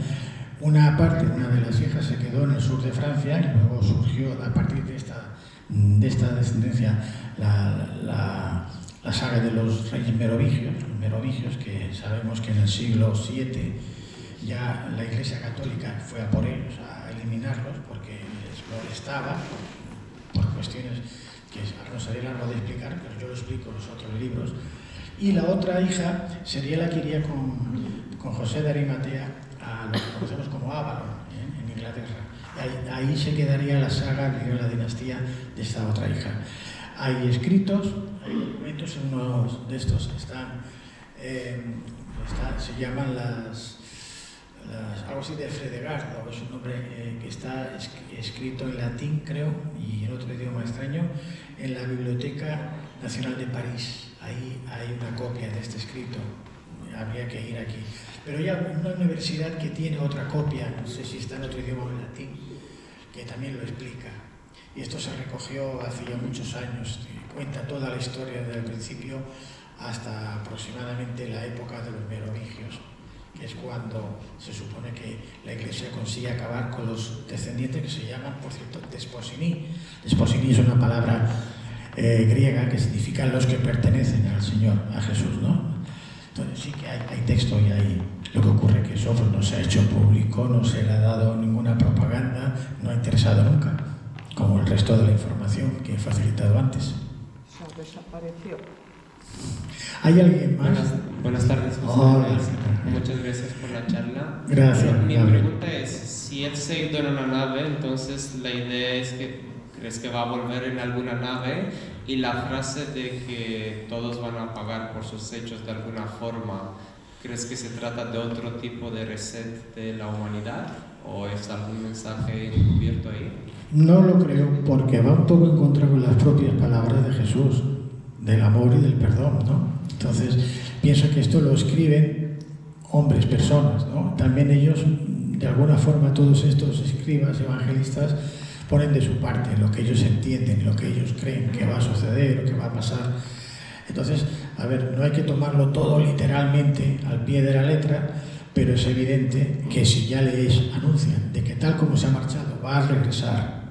Entonces, si hay evidencias de que se ha ido en una nave, ¿habrán evidencias de que vuelven algún tipo de...? Sí, lo que pasa es que nosotros, como estamos muy limitados y nuestra ciencia no ha llegado aún a conocer hasta qué punto se puede viajar, no incluso a velocidades superiores de la luz, que creo que ya han encontrado alguna forma, sino de otra forma muy distinta, que no hace falta que sea una nave física, sino que a lo mejor está realizada de otras materias, de otras cosas que desconocemos.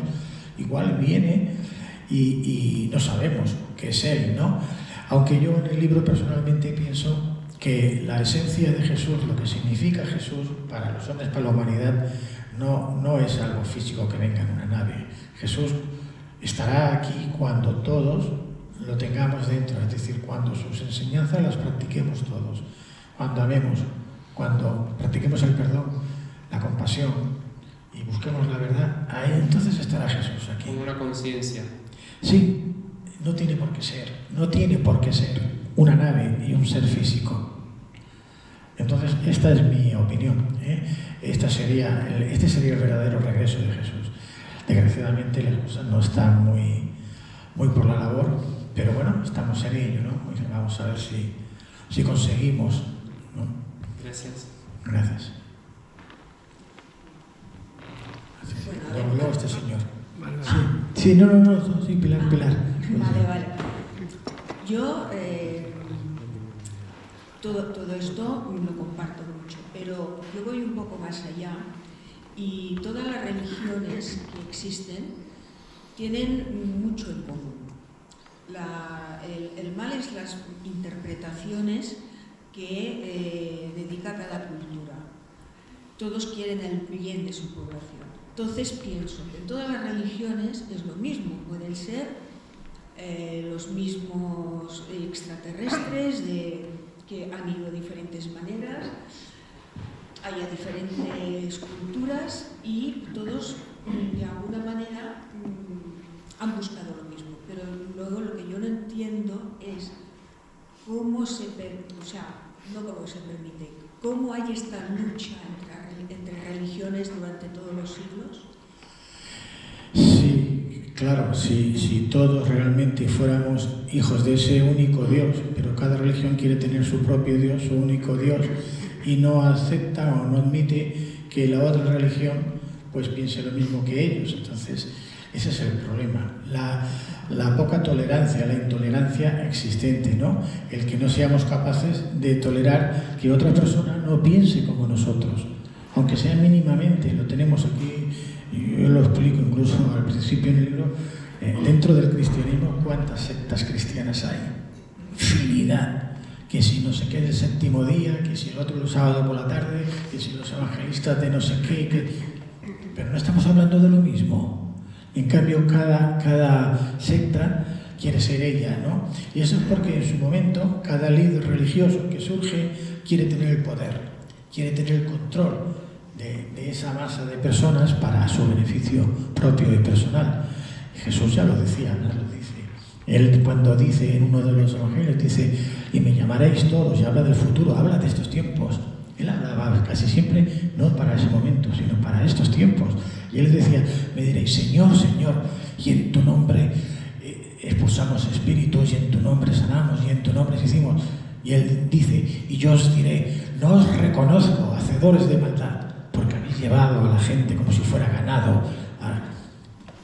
Les critica. ¿Y a quién está criticando? A los sacerdotes, a sus discípulos. Se lo está diciendo a sus discípulos, que van a ser los sacerdotes de las religiones siguientes. Los propios discípulos se pelean entre ellos. Pablo discute con Pedro, el otro. O sea, ¿por qué? Si están siguiendo las mismas enseñanzas, se supone que Jesús les dice lo mismo, porque cada uno busca el poder. Es el maldito poder que todos quieren, tener poder, el control sobre los demás. Y se inventan cosas y utilizan el miedo, sobre todo el miedo y el castigo, para que las personas que no, por lo que sea, pues no se cultivan, no buscan la verdad, no quieren, se conforman con aquello, no quiero, yo no quiero saber nada, a mí déjame porque no, a mí me han dicho esto en la misa, en la iglesia, en el colegio, no quiero saber nada, porque si me lo ha dicho el cura es que será verdad, si me lo dijeron mis padres pero es que si sus padres ya se lo dijeron mal y los hombres, ya aquellas personas, creían en ello, pues al hijo le educan de la misma manera y al otro, y llevamos 2000 años así. Los judíos llevan más, pero bueno, es problema de ellos. Cada cual que crea lo que quiera, mientras que a mí no me obliguen a que tenga que tragar con lo de cada cual, yo respeto a todo el mundo. Yo lo que hago es aportar la información que he encontrado en mis investigaciones, los documentos que nos están contando una historia muy diferente de la que ha contado la Iglesia sobre Jesús, el personaje de Jesús y todo el entorno de él, y que al final lo importante que es el mensaje de Jesús, que es el amor, el perdón, la compasión con todos y el buscar la verdad, es lo que nos está haciendo. Y entonces, como tú dices, acaban peleándose unos con otros. ¿Por qué? Pues por el ansia de poder, por nada más. Sí, muchas gracias por la presentación, que es interesante. Yo simplemente quería saber si Jesucristo, Jesús viejo, vino con una nave si en nuestra civilización, aparte de Jesús, han venido otras personas que en un momento histórico han sido pues, genios del arte, de la ciencia, de la filosofía. ¿Hay otros casos? Sí, hay casos, hay varios casos. Lo que sucede que quizás no ha sido tan espectacular. Piensa que Jesús, la llegada del Hijo del Hombre de Jesucristo, ha cambiado todo el mundo. Y bueno, tenemos a dioses hindúes, tenemos a muchos personajes que si miramos el Mahabharata o vemos esas naves, los Vimanas, que nos hablan de esos dioses que venían del cielo con esas naves, ya de hace 3000 años, anteriores incluso a Jesús. Jesús no es el único, no ha sido el único. Hay muchos y está documentado además. Y tenemos incluso los dibujos, los esquemas, o sea, sí que existe. Lo que pasa es que, bueno, Jesús ha sido quizás pues, por una serie de circunstancias el que más ha impactado, incluso nos estamos todos rigiendo por un calendario erróneo, pero que lo que conmemora es el nacimiento de Jesús, aunque no sea el nacimiento exacto, fíjate si ha tenido importancia. Pero sí, existen muchos personajes que tenemos referencias por escrito. Yo te he mencionado ese, pero ahora si busco seguro que me salen muchos más. No ha sido el único Jesús.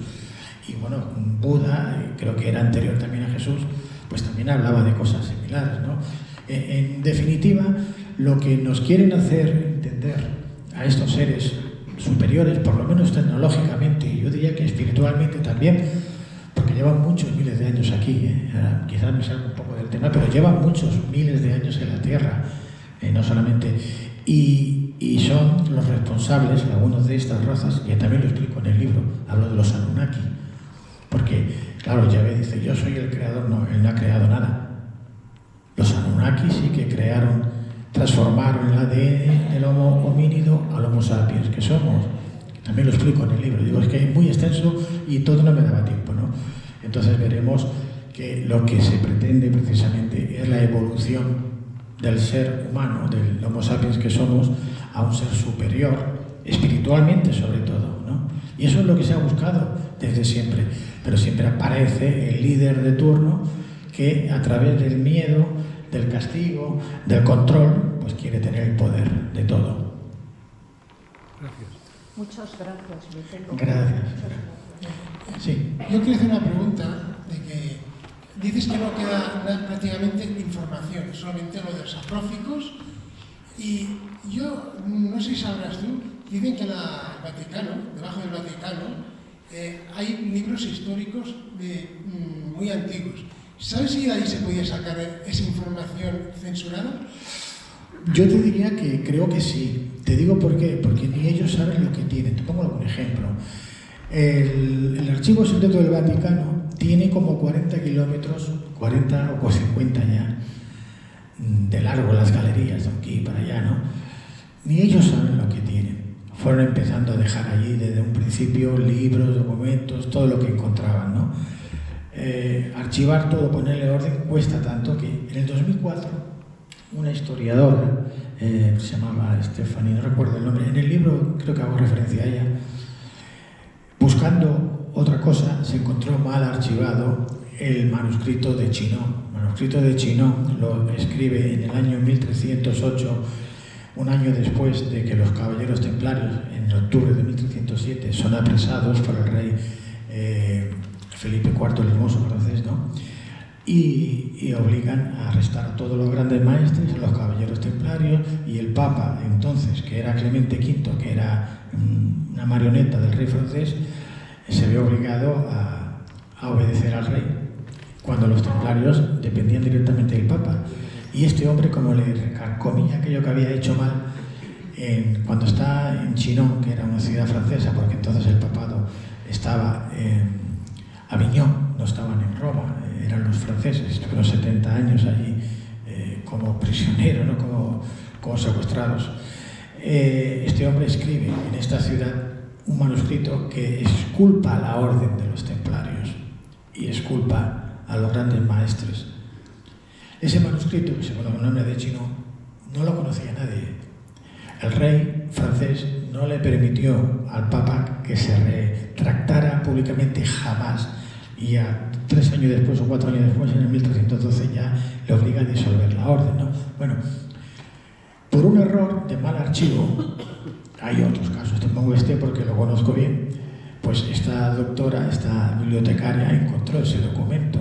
Ya lo conoce todo el mundo, pero hasta el 2004, desde el año 1307, nadie tenía ni idea de la existencia de ese documento.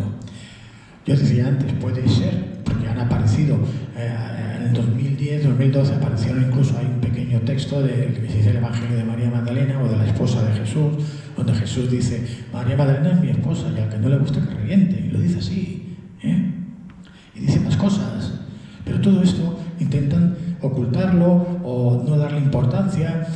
El Evangelio de María Magdalena aparece en 1800 y pico, y poca gente lo sabía. El de Pista y Sofía, donde Jesús a Yahvé lo trata de lo que he dicho antes, de un demiurgo y de otros, ese apenas se conocía, aparte que es un poco complicado de leer. ¿Quiere decir todo eso que era todo cierto al 100%? Pues a lo mejor no, pero es como yo digo muchas veces, cuando hay alguien, que también lo explico en el libro, que niega la existencia real de Jesús, no, la existencia real de Jesús histórica se puede demostrar.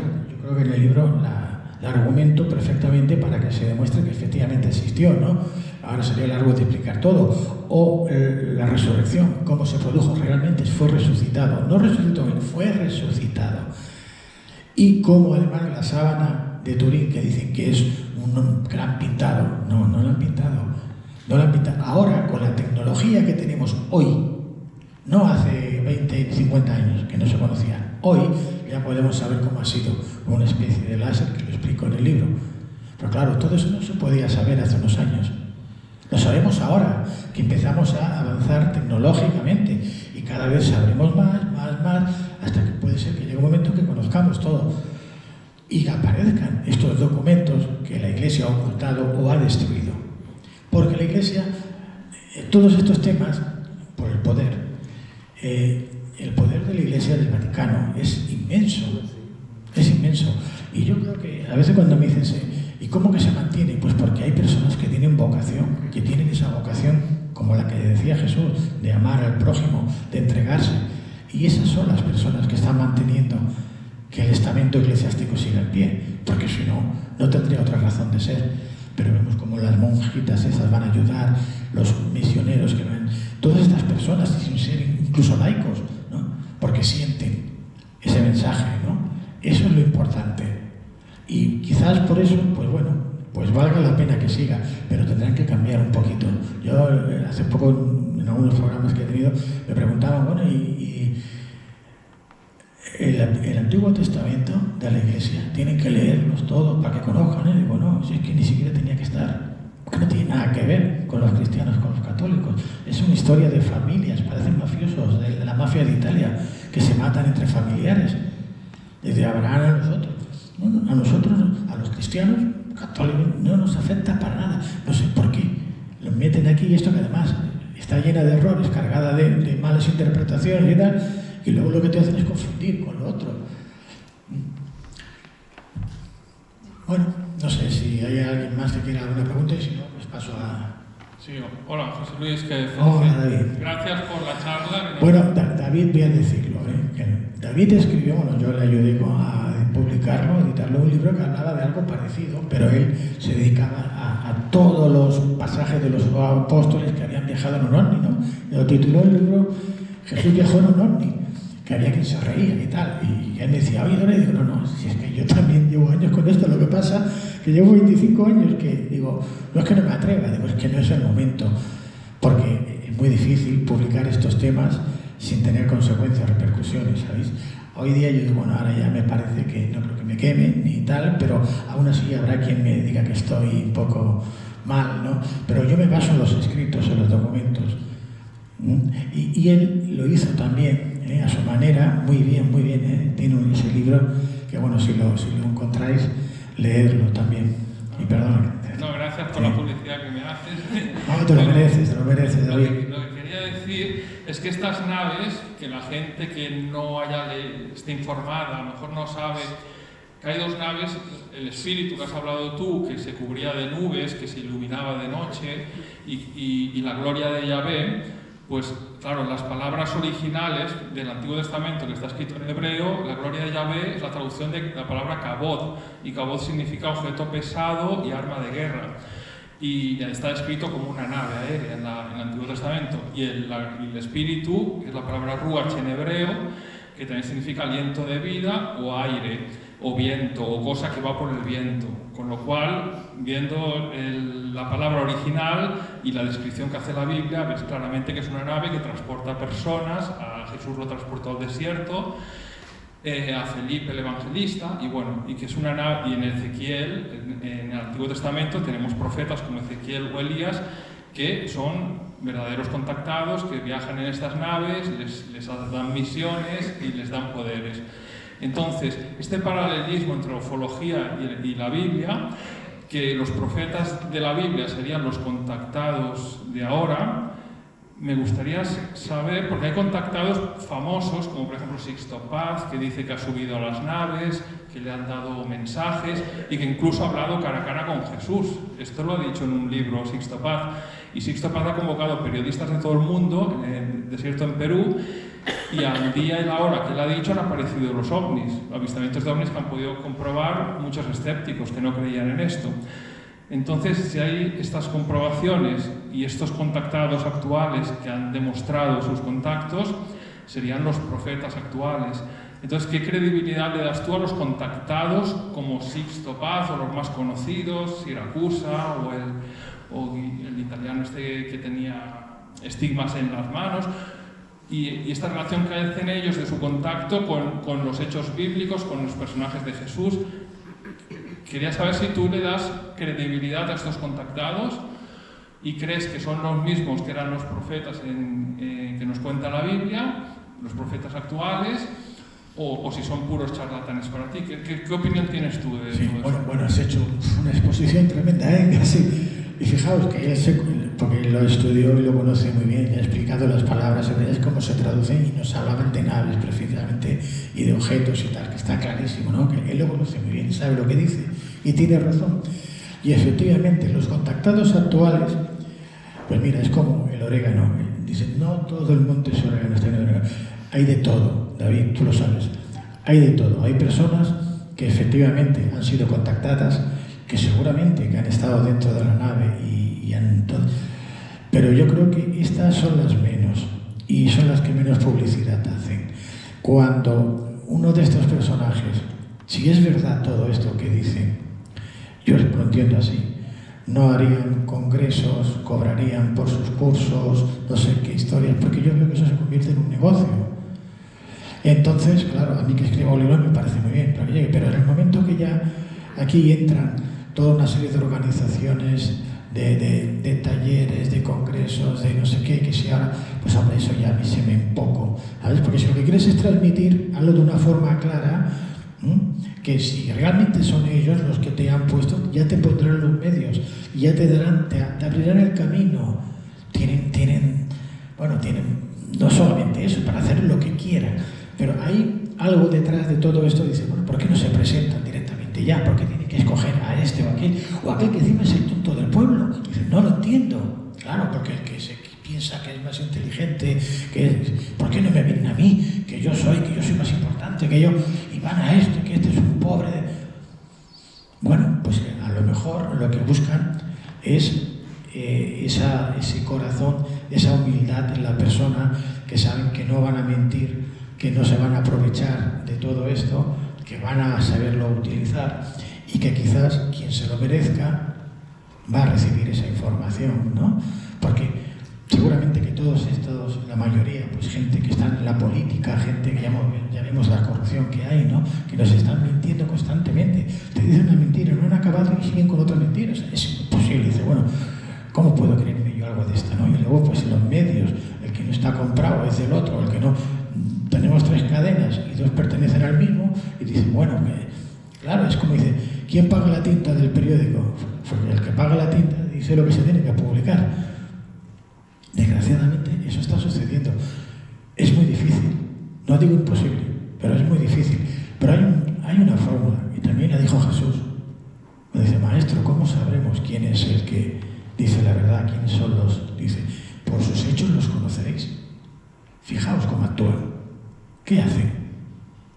Entonces, cuando tú veas qué es lo que hacen, dirás, coño, pues parece que es verdad, que es honesto, que dice la verdad. Pero cuando te encuentras con un tipo que se pone a hacer hacer cursos de no sé qué para cobrar, para explicarte algo que no tendría por qué cobrar para eso, o congresos, no sé. Te pongo ejemplos, a lo mejor no son los más, pero yo ahí dudaría, ¿no? Diría, bueno, tengo que verlo, ¿no? Es como, mira, yo hoy lo comentaba, me enseñaba una cantante muy famosa y tal, y yo digo, uy, me quedo con la duda que esta cantante cante así. Digo, a ver si va a ser como el Vinnie Vanilli ¿no? Que se hicieron muy famosos y resulta que no sabían cantar, que todo era grabado. Pues claro, es difícil, David. Yo personalmente, de entrada, no me voy a creer algo que no tenga donde agarrarme, que vea que efectivamente aquello puede ser. Entonces, bueno, está bien, Jesús decía, sed astutos como las palomas, como las serpientes, y cautos como las palomas. O sea, quiere decir, no te dejes engañar tan fácilmente, ¿vale? No vayas dando el palo, pero ojo, cuidado, ¿no? Bueno, yo, si os parece bien, que tienen que salir, dedicamos los libros que tengamos aquí pendientes y agradeceros una vez más vuestra asistencia. Muchas gracias a todos.